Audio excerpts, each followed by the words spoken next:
fiz um convite muito especial para o Márcio hoje, porque ele está estudando sobre um tema que eu acho muito lindo na Bíblia, que é o tabernáculo. O tabernáculo, ele é um tipo, né? Ele é uma figura de muitas coisas, que eu não vou dar um spoiler aqui, mas é sobre isso que nós vamos falar hoje. E antes de mais nada, eu quero dizer para vocês que o Márcio tem isso muito mais detalhado lá no canal dele no YouTube, né? Depois quiser conferir, né, a respeito do tabernáculo e dos outros vídeos que ele faz lá sobre adoração, vale muito a pena, você vai aprender muito. Mas, Márcio, vamos direto ao assunto, meu amigo. Vamos lá. Uma coisa que eu acho linda no tabernáculo, que ele foi feito com todos os detalhes dados por Deus. Sim. E cada uma das peças do tabernáculo representa alguma coisa relacionada a Jesus. Você podia falar para a gente, começar falando como que era o caminho que o sacerdote fazia, ou o sumo sacerdote, por onde ele entrava, o que ele fazia? Conta para a gente aí. Absolutamente, pastor. Esse modelo, né, do tabernáculo está completamente baseado no que era o princípio do Jardim do Éden, né? Então, se a gente for lembrar, no Jardim do Éden, depois que o homem saiu, Deus colocou um querubim com uma espada flamejante no caminho para a árvore da vida. A Bíblia é específica falando da árvore da vida, né? Então, quando a gente fala de caminho, a gente está falando exatamente o que Jesus falou. Eu vou posicionar aqui o tabernáculo. Essa entrada aqui é do lado leste do tabernáculo, que é exatamente a mesma entrada no Jardim do Éden, só que a Bíblia fala de Oriente, né? E no templo em Jerusalém também.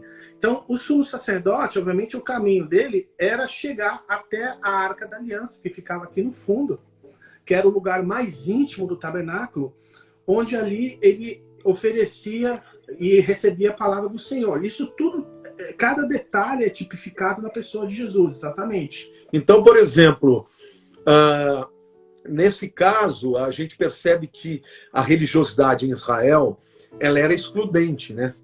Porque o povo ficava lá fora, o sacerdote, primeiro ele que entrava lá no primeiro lugar, que era o lugar do sacrifício, ali dentro do lugar santo, só os sacerdotes podiam entrar, e no Santo dos Santos, só o sumo sacerdote. Fala para mim, por que o tabernáculo só tinha uma porta de entrada?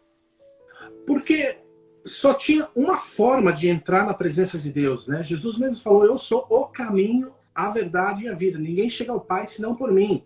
Então, Deus tinha que estabelecer um princípio, e até mesmo nas cores do véu que Deus determinou nessa entrada principal, está escondido alguns princípios e símbolos da pessoa de Jesus. As cores que ele utiliza, a figura do querubim guardando a entrada, e essa é a razão pela qual só poderia entrar na presença do Senhor quem fosse trazer uma oferta, que era um sacrifício que ia ser apresentado nesse altar. E outra coisa, no Jardim do Éden, os querubins ficaram guardando a porta para que o homem não tivesse acesso à vida eterna, comendo do fruto da vida, da árvore da vida, e ficasse em pecado. No caso de Jesus, este caminho é um caminho de purificação também, não é? Quanto mais para dentro você vai, mais você está indo purificado na santidade que Jesus fornece. Então, a porta, gente, só tem uma porta, porque só tem uma porta para a salvação, que é Jesus. Ele disse, eu sou a porta, não é isso? A porta das ovelhas. Depois da porta, Márcio, o que eles encontravam? O primeiro lugar era o altar de sacrifício, que era aqui onde eles apresentavam os animais. Aliás, eles vinham para essas mesas que estão aqui ao lado, e os sacerdotes preparavam o sacrifício que era apresentado e queimados nesse altar de sacrifícios, né? Um altar de bronze, né? É um altar de bronze. O bronze significa redenção na Bíblia, né?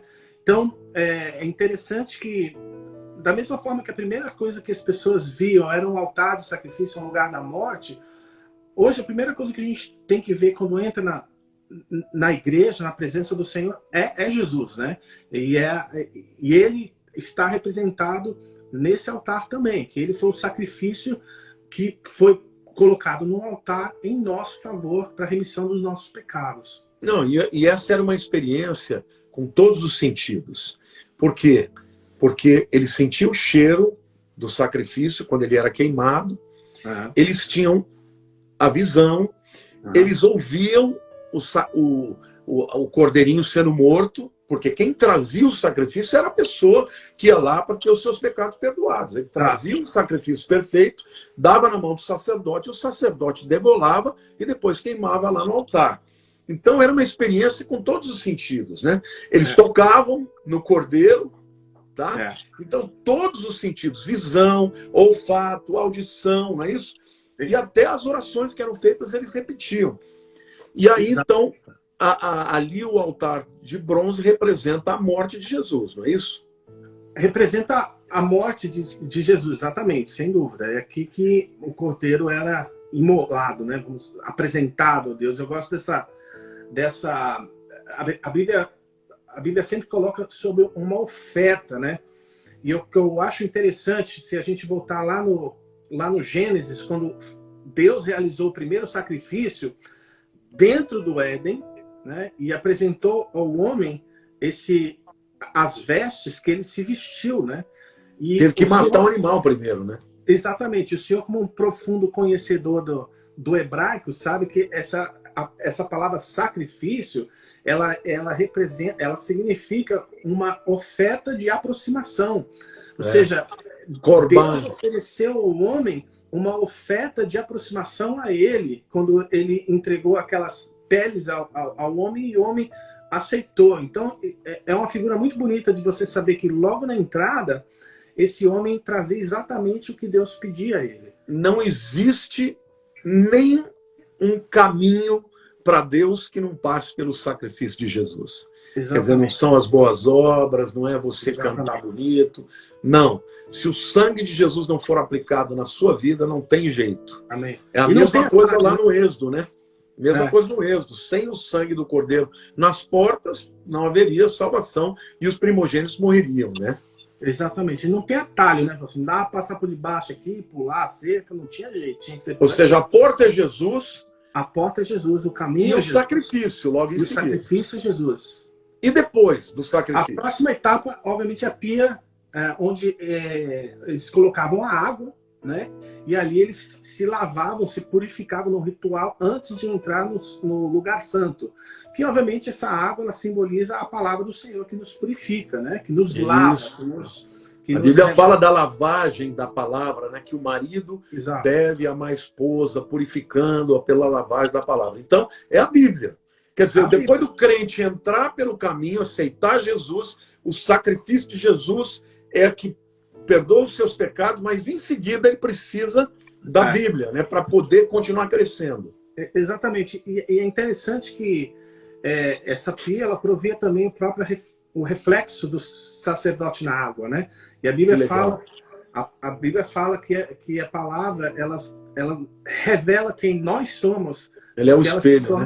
É um espelho, né? Eu acho interessante essa figura aqui. É uma coisa que a gente não imagina, né? Mas se você...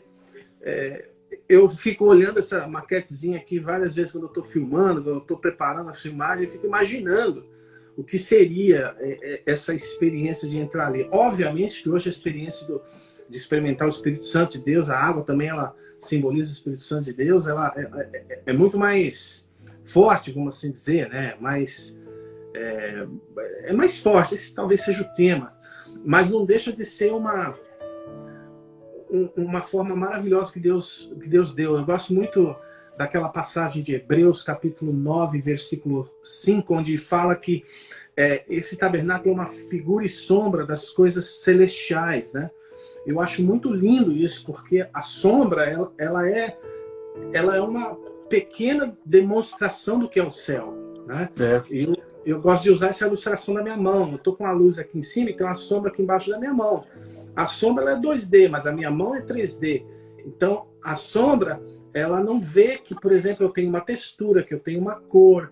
Ela não vê, por exemplo, que eu tenho uma aliança na minha mão, não vê a espessura, não vê, enfim, os meus dedos gordos aqui, mas o que é importante, o que eu percebo quando leio a Bíblia, como Deus vai dando progressivamente a revelação da presença e da glória dele na revelação ao homem, né? E o tabernáculo foi talvez um dos, se não o maior deles, acho que depois do templo, obviamente, mas foi uma grande manifestação da revelação de como entrar na presença de Deus, né? Agora, é interessante que em Israel existia uma multidão de pessoas. Então, esse altar de sacrifício, ele sacrificava o tempo inteiro, né? Todo dia. Agora, para entrar no lugar santo, já não era toda hora. O sacerdote tinha que entrar uma vez por dia para renovar, né, o óleo da menorá, e uma vez por semana ele trocava os pães da proposição.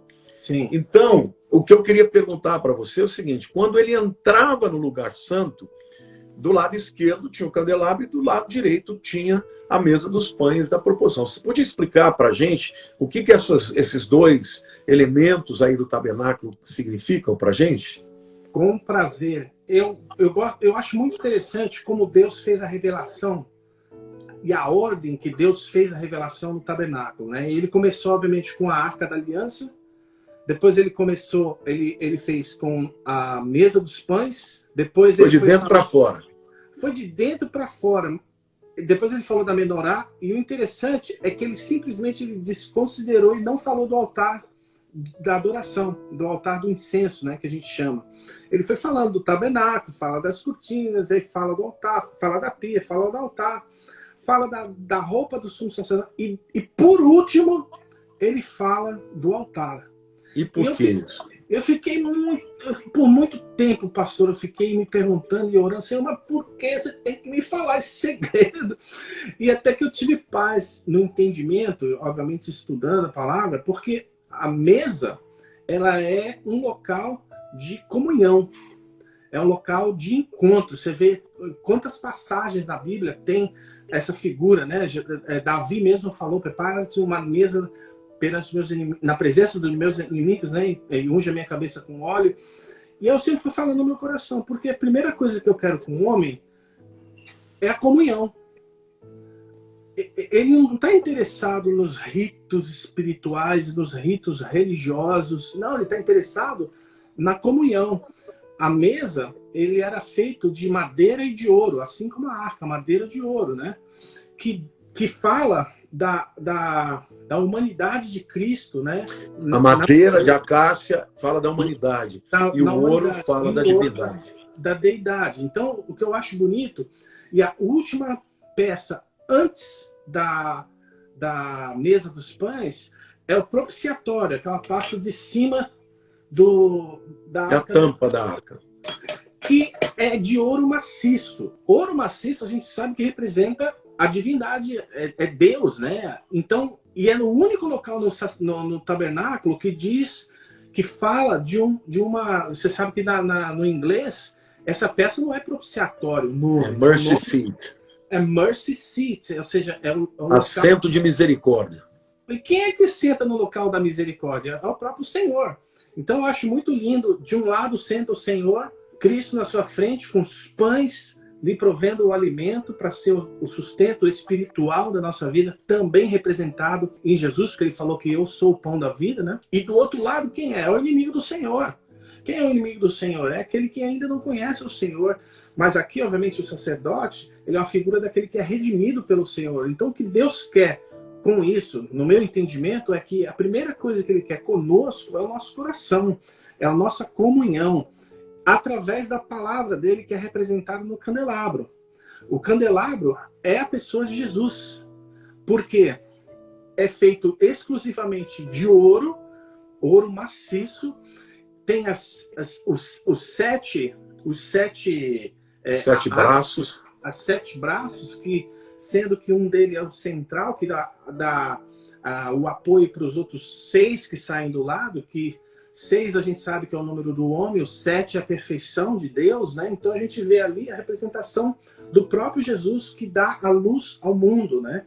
Então eu acho uma figura muito... Então tanto o candelabro quanto os pães, as mesas dos pães da proposição falam de Jesus.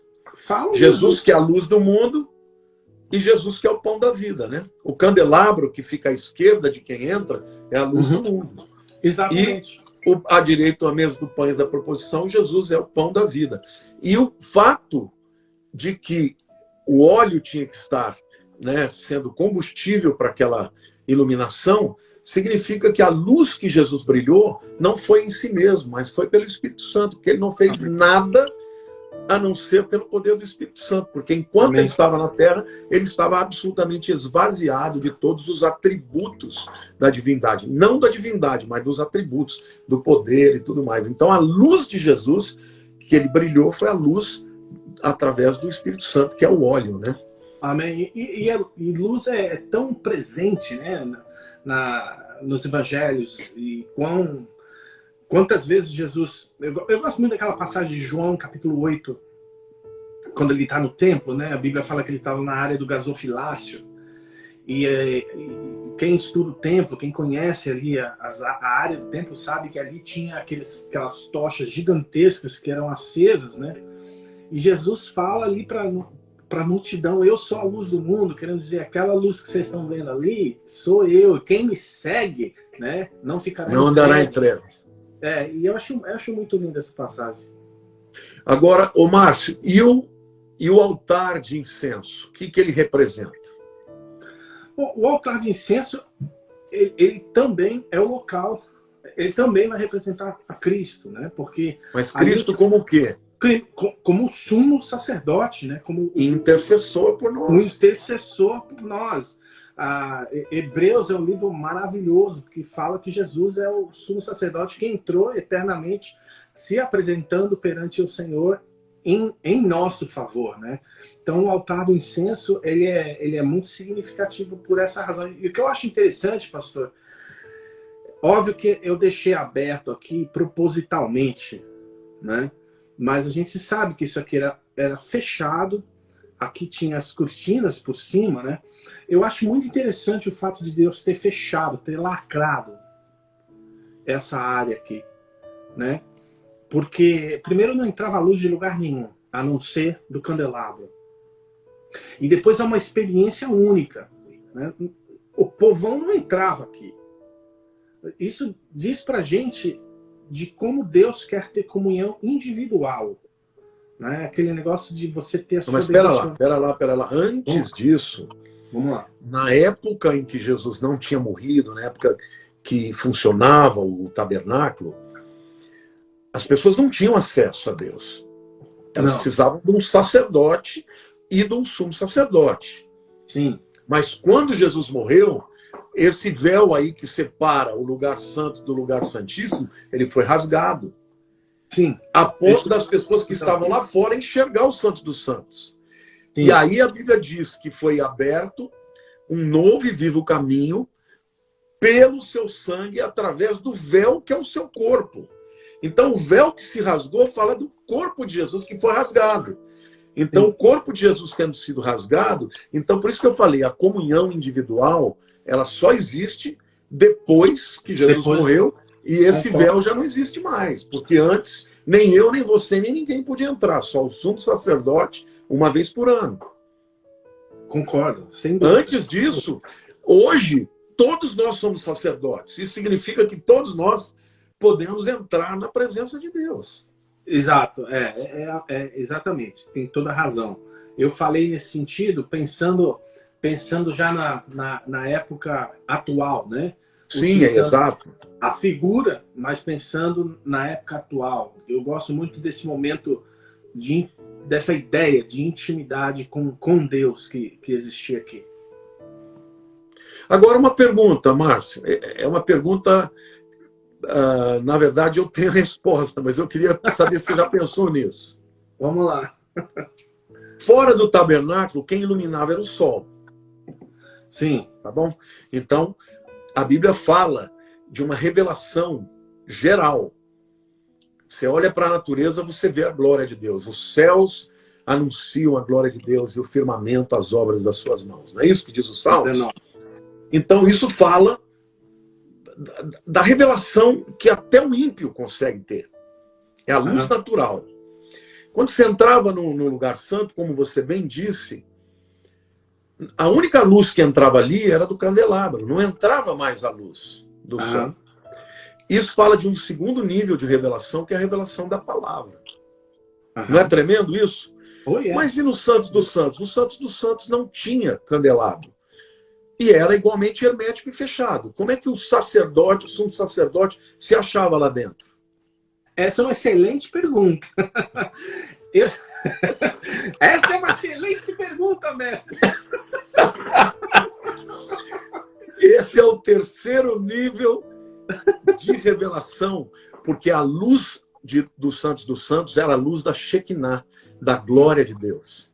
E isso fala de uma revelação sobrenatural. Fala de um terceiro nível de revelação. Amém. A primeira é a natural, a segunda é a revelação da palavra, mas a terceira é aquela revelação que o Espírito Santo fala com você daquilo que não está nem escrito na Bíblia, mas que ele te revela, ele te ilumina, ele mostra o caminho. Por exemplo, uma pessoa que vai fazer um negócio. Como é que ela vai saber se é de Deus ou não, se não está escrito na Bíblia? Exato. Mas ela tem o Espírito Santo que fala com ela sobrenaturalmente. Então, eu creio que este caminho para a presença de Deus leva o homem a um aprofundamento da revelação. A primeira revelação que todo mundo vê da natureza, olha como Deus é grande, que lindo. A segunda é só para quem já creu em Jesus e aí vai receber a luz da palavra. A palavra nos instrui. Mas tem momentos na vida da gente, meu amigo, que se não for a glória, a Shekinah de Deus para revelar esse terceiro nível de relacionamento, a gente não tem respostas. Então era isso. Isso não preparei antes, não. Isso veio agora. Essa é a pergunta de vestibular, pastor. Essa aí eu vou aprender contigo. Mas, ô Márcio, fala um pouquinho dessa questão da arca que você citou tão bem, do propiciatório. Explica para mim por que a arca representa a presença de Deus. Fala dos utensílios, dessa coisa do querubins. O que o sumo sacerdote fazia no dia do Yom Kippur, quando ele entrava no Santos dos Santos? Conta pra gente aí. Bom, em primeiro lugar, essa arca ela era formada de duas partes. Deixa eu tirar aqui o meu tabernáculo aqui rapidinho, que eu tô com a minha arca também, que eu achei a arca, pastor. Indiana Jones. Ô, glórias! Eu achei. Tô aqui com a minha arquinha aqui, ó. A arca ela é feita de dois elementos, né? Primeiro essa parte de baixo eu chamo de um baú e depois a parte de cima do propiciatório. O interessante é que as medidas que Deus dá na Bíblia, elas formam exatamente a medida do homem, que é o número 6 e o número 8, que é a ressurreição. As proporções, né? As proporções, exatamente. Depois ele fala de uma coroa, dessa aba que serviria para o apoio desse propiciatório. É como uma moldura de coroa, né? Em cima da É uma própria... moldura e ele fala especificamente para depois fazer... No inglês ela fala inclusive de crown, que é coroa, né? E depois ela tinha uma camada de ouro por fora, uma camada de ouro por dentro. Então esses três elementos juntos, né? É a parte de ouro, madeira no meio e ouro por dentro, tem a simbologia da Trindade nela. E quando você fala do tabernáculo, do propiciatório, que é essa tampa aqui em cima, ela é de ouro maciço, batido. E fala dos querubim. Se você vai em Apocalipse capítulo 4, na revelação do trono de Deus, ali está falando que existem os quatro seres viventes. Os seres viventes, né? Que alguns interpretam como sendo outros querubins, etc. Mas o fato é que Deus colocou esses dois anjos nessa postura como a figura e sombra do que há no céu. E ele sentado no meio como o trono de misericórdia, como assim algumas traduções chamam, né? Então, esse objeto tipificava a glória de Deus, a presença gloriosa, e Deus falava desse meio. E a Bíblia é específica, falando no livro de Apocalipse, justamente desse mesmo design. Então a gente está vendo uma miniatura do que é no céu. Do que é o trono, né, do céu. Do que é o trono, exatamente. E interessante que Deus fez questão de não se desenhar aqui. Interessante, ele vinha na nuvem, né? E falava do meio dos espírito, anos, né? Eu acho fantástico isso. Agora, Márcio, o que o sumo sacerdote fazia nessa propiciatória aí? Porque a Bíblia diz em Romanos que Jesus é a propiciação pelos nossos pecados. Sim. O que significa isso? Ele aspergia o sangue do cordeiro aqui em cima. Como um nos símbolo. 4 cantos. Nos 4 cantos, mas ele aspergia aqui em cima também. A Bíblia fala disso. Não, então, é em cima, mas envolvendo os 4 cantos. Tinha que cobrir a arca inteira. Sim, sim. Então, é o símbolo do próprio Senhor Jesus se derramando diante do próprio Pai. É uma figura muito linda, né? Eu gosto muito daquela cena no filme do Mel Gibson, quando Cristo está sendo crucificado e, de repente, a câmera olha de cima e, como uma gota chorando, cai. Né? Eu imagino exatamente essa mesma cena do Senhor Deus olhando para baixo, olhando aqui, vendo o sacerdote e sabendo que um dia ele veria o próprio Filho sendo crucificado na cruz em nosso favor. Isso é maravilhoso. Agora, o que tinha dentro dessa arca? O que isso representa? Isso aí foi um professor que me ensinou, que eu fiquei maravilhado outro dia, né? Mas eu acho... Existiam 3 elementos aqui dentro. Existia as tábuas da lei que o Senhor havia dado a Moisés, haveria de dar, né, a Moisés, a vara de Arão que floresceu e um pote com maná. E eu acho muito lindo, foi o Senhor que me ensinou, tenho que falar, Deus olhando para o propiciatório e tendo dentro da Arca da Aliança as 3 coisas que condenavam o homem. Né? Exato. O homem era condenado pela quebra da lei nas tábuas, né? Ele era condenado pela rebelião na vara de Arão, e essa história é incrível, né? É lá em Números. E ele também era condenado no maná, porque ele reclamou sobre a provisão que Deus daria. Então, é como se Deus escondesse, né, de nós. A prova da acusação. Exatamente. E ele escondeu tão bem guardado que ele fez questão de ocultar em 4 paredes. Até dele, né? É lindo demais. Ele olha e não vê, ele vê o sangue. Porque é assim que Deus olha para nós, ele vê o sangue de Jesus, ele não vê os nossos pecados. Ele não vê. E é muito lindo você ter essa percepção, né? De que isso não ficou no Antigo Testamento, isso não ficou na Arca da Aliança. Isso é hoje, isso é real. Né? Outro dia eu brinquei com um amigo, dizendo que Deus fala que ele coloca os nossos pecados, né, no fundo do mar, né, que ele esquece. Eu falei, é por isso que o Titanic tinha tanta poeira no fundo do mar. Né? Tá tudo sujo, tá os nossos pecados, tudo sujo lá embaixo. Mas, ô Márcio, eu acho muito legal a gente aprofundar um pouco sobre essas 3 coisas que estavam lá dentro, porque o que acontece? Deus fez questão que Moisés colocasse aquilo lá dentro. As 2 tábuas da lei que Deus deu para Moisés. Só que quando Moisés desce do Monte Sinai, ele vê o povo adorando o bezerro de ouro. Ele fica tão furioso que ele joga no chão e quebra as tábuas. E aí Deus falou, agora você vai ter que escrever de novo, e dessa vez não sou eu que vou escrever, é você que vai ter que esculpir. Mas essas 2 tábuas que Deus escreveu foram colocadas lá como uma prova da desobediência do povo. Porque o primeiro mandamento é: não terás outro Deus diante de mim. Ou diante de ti, né? Sim. E aí o que acontece? Ele chega e logo de cara o povo já está com outros deuses. Sim. Feito pelo próprio Arão, que era o sacerdote. Sim, então, é a primeira prova... O povo e saiu esse bezerro, né? Isso. É a primeira prova já do pecado do homem. A vara de Arão, eles questionaram a autoridade de Arão como sumo sacerdote. Por que ele, não eu? Eu estou falando dos líderes de Israel. Então Deus falou, vocês não estão acreditando que é ele? Então vocês vão fazer o seguinte, cada líder de tribo, aí, cada líder vai pegar o seu cajado e vai botar dentro do tabernáculo. E o Arão também vai botar o dele. No dia seguinte, vocês vão lá e pegam cada um o seu. Quando chegou na hora deles pegarem cada um seu, o de todo mundo estava igual. E o de Arão floresceu a flor de amendoeira. Ficou cheio de flores o cajado dele. Aí todo mundo falou, uau, ele é um escolhido. Ele é o cara. Mas a atitude deles foi de pecado, de resistir à liderança espiritual que Deus levantou. Isso acontece até hoje. Muita gente se levanta contra os líderes espirituais dizendo, não concordo com ele, por que ele não eu? Por que eu tenho que obedecer? Ele é homem, ser humano. Mas não importa, foi a pessoa que Deus escolheu.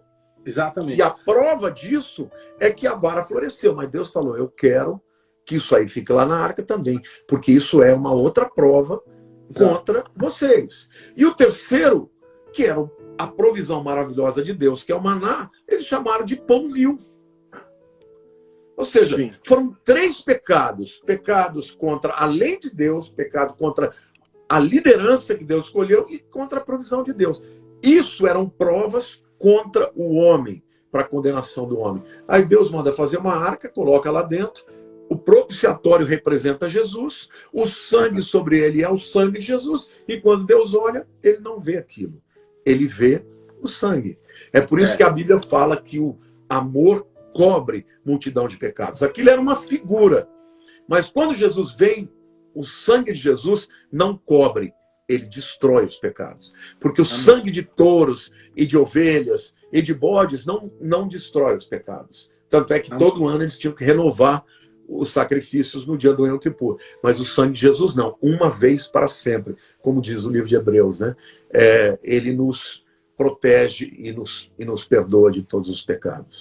Agora, tem um aspecto que eu queria colocar até para a gente debater, que eu acho interessante, em profundo respeito aos judeus que eu tenho, o judeu praticante, né, hoje, que ele tem um coração voltado para o Senhor, ele tem um problema sério, né, pastor? Ele tem um problema sério, porque ele vai na sinagoga e não tem como ele apresentar sacrifício. Mas sabe o que eles dizem? Depois que o templo foi destruído? Que é substituído agora pela Torá. Não adianta, meu amigo. Quando a pessoa não quer ver, não quer ver. Não tem Mas jeito. Essa venda dos olhos um dia vai cair, porque Deus prometeu, né? Se o senhor me permitir, eu queria fazer uma colocação que eu achei tão lindo, estudando semana passada sobre a menorá, inclusive. Vou tirar aqui, vou trocar aqui a menorá. Esse pecado de insubmissão é interessante que ele aconteceu na tribo de Levi, que eram os caras que serviam ali todo dia, eles viam o serviço levítico, né? E Deus é muito sábio, que ele deu todo o design da menorá com a flor de amêndoa, com os botões, né, que a Bíblia fala, e com a própria amêndoa, né? E se a gente lendo no livro de Números, a gente percebe que Deus falou para eles, olha, pega uma vara e coloca lá, mas ele não falou qual vara que era. Pega a vara qualquer. E eles pegaram as 12 varas, colocaram dentro do Santo dos Santos, e a vara que floresceu, ela se transformou numa amendoeira. O que é tão sensacional, que mostra era uma coisa morta, né? E que reviveu, e que deu fruto. Quem é esse? Até Jesus... Não, mas eu acredito que era uma vara de amendoeira já. Só que era uma vara que tinha morrido, que eles tinham limpado, era um cajado. E ali reviveu. Entende? Eu acredito que era assim, mas não quer dizer necessariamente que não pudesse ser outra. Eu nunca tinha pensado por esse prisma aí. Eu li numa enciclopédia que eu tenho de símbolos judaicos, que a amendoeira era uma árvore, é a primeira árvore que floresce em Israel. E eu achei muito interessante Deus ter colocado esse detalhe. Por que ele não colocou oliveira? Que a gente sabe que é tão comum, né? E não era uma árvore que, pelo menos até onde eu sei, que existia no deserto. A Bíblia fala da madeira de acácia. Não tem, com certeza não tem. Pois é. Oliveira no deserto não tem. E eu achei muito, muito especial Deus colocar, pega a vara. Agora, qual que vai ser, não sei. Mas ele falou que na hora do florescimento foi uma amendoeira, que é o símbolo disso aqui. Ou seja, não só os caras... E ele falou, na de Levi, que é da tribo de Arão, escreve o nome dele, Arão. Escreve aí. E acho Deus muito curioso da forma como ele faz. Então os Levi, o povo quando viu, não só eles se tocaram pela simbologia que eles viram aqui, como eles pegaram a vara, realmente é Arão. É inequívoco. Não tem jeito, é ele mesmo, né? Isso fala muito da religião. Maravilhoso isso. Sem dúvida. Agora, Márcio, a gente sabe que Jesus é comparado com o tabernáculo, né? Porque lá em João, capítulo 1, né?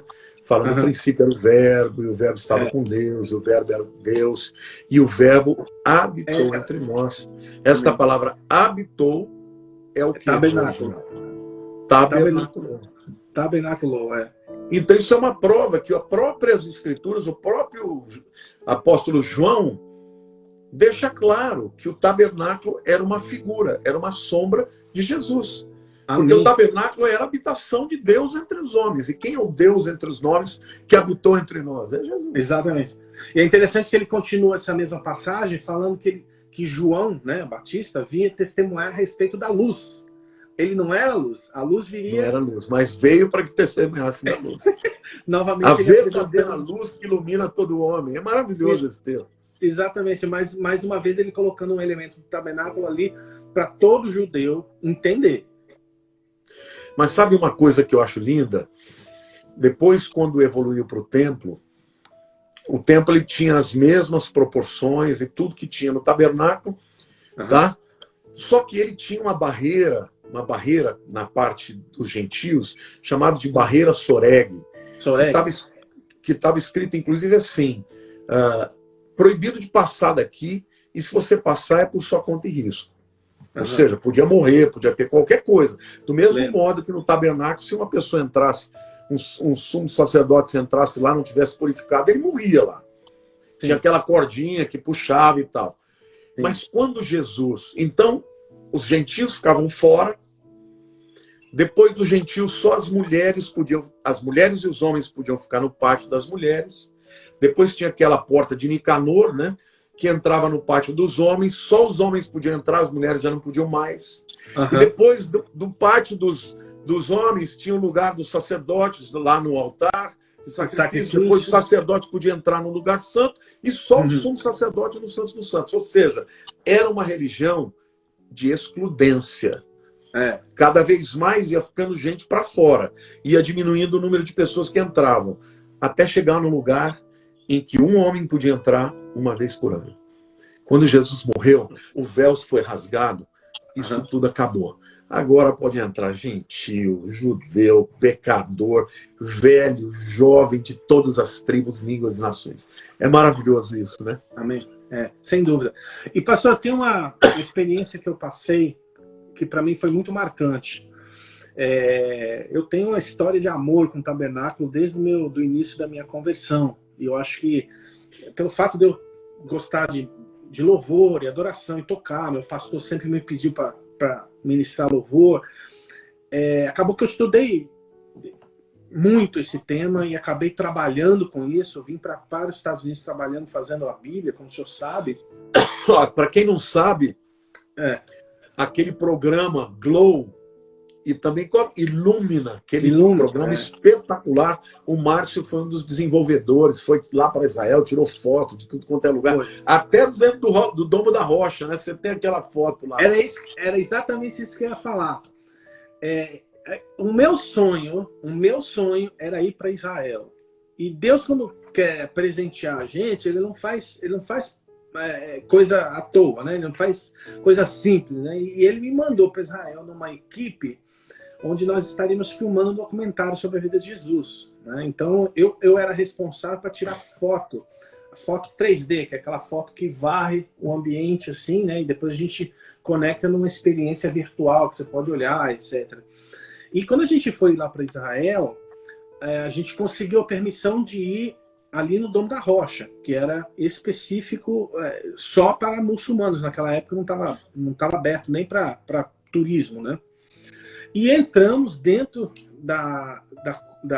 do Domo da Rocha, e o Domo da Rocha ele estava sendo reformado por dentro. Então, eles desconsagraram a rocha, como eles falam. Desconsagraram a rocha. E a pessoa que estava dando o tour pra gente, ele ficou tão maravilhado com o equipamento que eu estava falando, que um amigo vai falar, escuta, será que ele pode ir ali em cima? Pastor, eles deixaram eu subir em cima da rocha.